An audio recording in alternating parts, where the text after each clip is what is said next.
കായംകുളത്തെ പ്രമുഖ സാമൂഹിക പ്രവർത്തകനും കമ്മ്യൂണിസ്റ്റ് നേതാവുമായിരുന്ന എസ് വാസുദേവൻ പിള്ളയുടെ 52ാം ചരമവാർഷികം ആചരിച്ചു.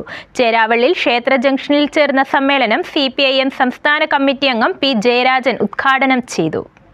കായംകുളത്തെ സാമൂഹിക പ്രവർത്തകനും കമ്മ്യൂണിസ്റ്റ് നേതാവുമായിരുന്ന എസ് വാസുദേവൻ പിള്ളയുടെ 52ാമത് രക്തസാക്ഷി ദിനം ആചരിച്ചു. കായംകുളം ചേരാവള്ളിൽ ക്ഷേത്ര ജംഗ്ഷന് സമീപം ചേർന്ന സമ്മേളനം CPIM സംസ്ഥാന കമ്മിറ്റി അംഗം P. ജയരാജൻ ഉദ്ഘാടനം ചെയ്തു. കമ്മ്യൂണിസ്റ്റുകാരെ തെരുവിൽ നേരിട്ടു. പശ്ചിമബംഗാളിൽ അക്കാലത്ത് CPM-ന്റെ 3000 സഖാക്കളെയാണ് കോൺഗ്രസ്സുകാരെ കൊലപ്പെടുത്തിയത്. ആ കോൺഗ്രസ്സാണിപ്പോൾ നമ്മുടെ നാട്ടിൽ വന്ന് ജനാധിപത്യത്തെക്കുറിച്ച് പുരപ്പുറത്ത് കയറി പ്രസംഗിക്കുന്നത്. സ്വാഗത സംഘം പ്രസിഡന്റ് B. അബിൻ ഷാ അധ്യക്ഷത വഹിച്ചു. സമ്മേളനത്തിന് മുന്നോടിയായി രാവിലെ രക്തസാക്ഷി മണ്ഡപത്തിൽ പുഷ്പാർച്ചന നടന്നിരുന്നു.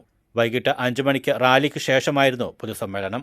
CPIM സംസ്ഥാന കമ്മിറ്റി അംഗം KH ബാബുജാൻ, ജില്ലാ സെക്രട്ടേറിയറ്റ് അംഗം A. Mahendran, advocate U. Prathibha MLA, P. Ganakumar, Sheikh P. Haris, P. Aravindakshan, S. Naseem, S. Azad, V. Prabhakaran, R. Madhu എന്നിവർ പങ്കെടുത്തു.